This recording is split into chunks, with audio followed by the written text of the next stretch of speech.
Oke, Assalamualaikum warahmatullahi wabarakatuh. Kali ini kita akan mempelajari bagaimana cara menghitung luas daerah di bawah kurva normal. Jadi diharapkan setelah menyaksikan tayangan ini, kita bisa menghitung luas daerah di bawah kurva normal. Yang pertama, kurva normal itu sendiri adalah grafik yang menggambarkan distribusi normal. Jadi distribusi normal ini adalah distribusi peluang ya, yang bentuk dari kurva normal ini sendiri berbentuk lonceng dan simetris. Nah, kurva normal ini juga dikenal sebagai kurva lonceng, kurva distribusi Gaussian atau distribusi Gauss. Untuk kurva normal sendiri memiliki ciri-ciri yang pertama, dia simetris terhadap sumbu tegak. Jadi ini sumbu tegak, dia simetris ya, memuncak di bagian tengah dan melandai di bagian tepi-tepinya. Kemudian luas daerah totalnya ini adalah 100%. 100% ini sama dengan 1 ya. Dan karena luasnya 100% serta simetris terhadap sumbu tegak, maka bisa dipastikan daerah di kanan dan di kiri garis simetris ini sama ya, yaitu 0,5 atau setengah, 1/2 gitu ya. Kemudian nilai terbanyak dia berada di sekitar rata-rata di sini ya. Dan semakin jauh dari rata-rata frekuensinya semakin jarang, dan kedua ujungnya asimtot terhadap sumbu datar. Yang perlu diingat di sini adalah bahwa kurva normal ini luasnya ini adalah 100% atau 1. Nah, luas ini menunjukkan peluang ya, dari distribusi normal. Dan yang selanjutnya yang perlu diingat juga bahwa luas daerah ya di antara sumbu tegak ini, sumbu simetris yang di sini, ini pasti sama ya kanan kirinya, yaitu 0,5 atau setengah. Ini yang nanti akan kita gunakan ketika menghitung luas daerah di bawah kurva normal. Nah, caranya menghitung luas daerah di bawah kurva normal ini, yang pertama kita temukan dulu skor Z-nya dari nilai data. Jadi nanti di kurva normal itu diberikan nilai Z-nya. Nah, setelah tahu nilai Z-nya, kita gunakan tabel. Nah, tabelnya tabel skor Z untuk menemukan luas daerah yang diinginkan. Ya, jadi kita menggunakan tabel. Ini tabel Z-nya. Ini tabel Z-nya, ini tadi kurva normalnya. Jadi cara menggunakan tabel Z ini, misalnya kita mempunyai nilai Z 1,25 misalkan. Ya, nilai Z yang ini 1,25.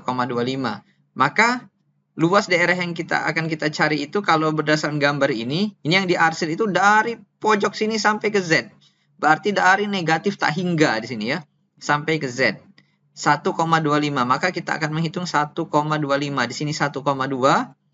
5-nya tinggal kita cari di sini 0,05. Nah, tinggal kita pertemukan 1,25 dengan 0,05, dapat nanti 0,8944. Nah, 0,8944 ini menunjukkan luas daerah di bawah kurva normal ini dari negatif tak hingga sampai ke Z tadi 1,25. Nah, ini nanti akan kita gunakan ya. Kita lihat saja langsung contoh soal yang pertama. Hitunglah luas daerah di bawah kurva normal berikut ini. Nah, ada kurva normalnya. Kita lihat yang nilai Z-nya 1,15. Daerah yang diarsirnya kita lihat ini dari pojok ya, dari paling pojok kiri. Itu kalau bisa kita lihat ini dari negatif tak hingga. Jadi dari negatif tak hingga sampai 1,15. Nah, menghitung luas daerah di bawah kurva sama saja menghitung peluang sebetulnya ya. Dari negatif tak hingga sampai 1,15. Langkah pertama kita lihat tabelnya. Kita tentukan dulu nilai Z. Z-nya 1,15. Lihat tabel. 1,15 berarti 1,1 di kiri, ke bawah 1,1, ke samping 0,05. Ini 1,1, itu 0,05, tinggal kita pertemukan. Dapatlah nilai 0,8749. Ya. Jadi sekali lagi luas daerah di bawah kurva sama saja peluangnya. Jadi bisa kita tulis peluang dari negatif tak hingga sampai 1,15 itu bernilai 0,8749 ya, dari negatif tak hingga sampai 1,15. Soal yang selanjutnya kita akan lihat. Oke. Kita lihat nilai Z-nya dari 1,15 juga. Namun daerah yang diarsir sekarang berbeda ya. Kalau tadi daerah yang diarsir itu dari negatif tak hingga sampai 1,15. Nah, sekarang berbeda lebih sedikit, yaitu dari 0 sampai 1,15. Berarti sama saja kita menghitung peluang dari 0 sampai 1,15 ya. Seperti biasa, kita cari nilai Z-nya 1,15, kita hitung dulu. Nilai Z 1,15. Ya, di sini 1,1, kemudian di sini 0,05 kita pertemukan, dapat nilai 0,8749. Namun yang perlu kita ingat, nilai 0,8749 ini dari negatif tak hingga ya, sampai 1,15. Sedangkan yang diminta hanya dari 0 sampai 1,15. Maka caranya kita kurangkan. Dari negatif tak hingga sampai 1,15 dikurangi dari negatif tak hingga sampai 0. Kita bisa tahu dari negatif tak hingga sampai 0 ini setengah dari kurva normal. Berarti ya luasnya 0,5. Ya, jadi tinggal kita kurangi saja dari negatif tak hingga sampai 1,15 dikurangi negatif tak hingga sampai 0. Ya. Kita tuliskan peluang dari 0 sampai 1,15. 0,8749 ini yang dari negatif tak hingga sampai 1,15 dikurangi luas daerah yang dari negatif tak hingga sampai 0, yaitu 0,5. Dapatlah 0,3749. Ya, jadi tinggal dikurangkan saja. Contoh berikutnya sedikit lebih berbeda. Kita punya dua nilai Z. Yang pertama nilai Z-nya kita lihat di sini 0,43, yang kedua 1,17. Ya, daerah yang akan kita hitung itu daerah yang ada di antara 0,43 dan 1,17. Jadi Z-nya yang pertama 0,43, yang kedua 1,17. Sama masih caranya, kita lihat tabel saja.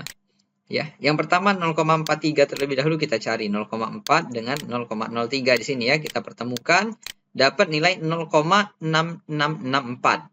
Ya, ini luas daerah dari negatif tak hingga sampai 0,43. Selanjutnya kita cari untuk Z 1,17. 1,1 di kiri ya. Kemudian di atas 0,07 dapatlah 0,8790. Ini wilayah dari negatif tak hingga sampai 1,17. Nah, untuk mencari wilayah antara 0,43 sampai 1,17 berarti kita kurangkan saja. Apa yang kita kurangkan? Yang dari negatif tak hingga sampai 1,17 ya. Ini ya. Nah ya, dari negatif tak hingga sampai 1,17 dikurangi peluang atau luas daerah dari negatif tak hingga sampai 0,43. Ya, jadi yang 1,17 dikurangi 0,43. 0,8790 dikurang 0,6664 dapatlah nilai 0,2126. Ini ya, jadi 3 contoh soal pertama ini semuanya kita melihat tabel. Bagaimana kalau tabelnya tidak diberikan? Kalau tabelnya tidak diberikan, biasanya soal-soalnya menyertakan nilai Z yang akan kita cari. Seperti contoh soal nomor 4, diberikan kurva normal, kita lihat ya. Nilai Z-nya 1,35, daerah yang diarsir dari 0 sampai 1,35. Diketahui di soal jika peluang untuk Z ya, antara negatif tak hingga sampai 1,35 itu 0,9115. Hitunglah luas daerah di bawah kurva normal tersebut. Maksudnya daerah yang diarsir ya di sini. Ya. Kita tidak bisa melihat tabel. Karena misalnya tidak diperbolehkan untuk melihat tabel di sini. Kita gunakan yang diketahui ini. Ya, yang dicari itu dari 0 sampai 1,35. Sementara yang diketahui dari negatif tak hingga sampai 1,35. Ya, berarti kita tuliskan peluang dari 0 sampai 1,35 itu sama saja peluang dari negatif tak hingga sampai 1,35 dikurangi dari negatif tak hingga sampai 0. Ya, seperti itu. Peluang negatif tak hingga sampai 1,35 itu 0,9115 berdasarkan nilai yang diberikan di soal. Sementara dari negatif tak hingga sampai 0 itu nilainya 0,5. Karena ini setengah dari kurva normal. Seperti itu ya. Maka tinggal kita kurangkan saja, dapatlah 0,4115. Selesai. Jadi ini contoh soal yang kita tidak perlu melihat tabel. Ya. Selanjutnya, yang mirip dengan soal ketiga tadi ya. Kita punya dua nilai Z di sini. Daerah yang diarsir atau daerah yang akan kita cari luasnya itu adalah di antara dua nilai Z itu. Z yang pertama 0,17, yang kedua 1,38. Di soal diketahui untuk peluang dari negatif tak hingga sampai 1,38 itu 0,9162. Jadi luas daerah dari negatif tak hingga sampai 1,38 0,9162. Dan peluang negatif tak hingga sampai 0,17 atau luas daerahnya itu 0,5675. Nah, luas daerah yang diarsir di sini, berarti kita kurangkan saja. Ya, apa yang kita kurangkan? Kita kurangkan saja luas daerah atau peluang dari negatif tak hingga sampai 1,38 dikurangi negatif tak hingga sampai 0,17. Ya. Dikurangkan saja 0,9162 dikurang 0,5675 diperoleh 0,3487. Oke, itu saja 5 contoh soal untuk menghitung luas daerah di bawah kurva normal. Semoga bisa dipahami. Terima kasih. Assalamualaikum warahmatullahi wabarakatuh.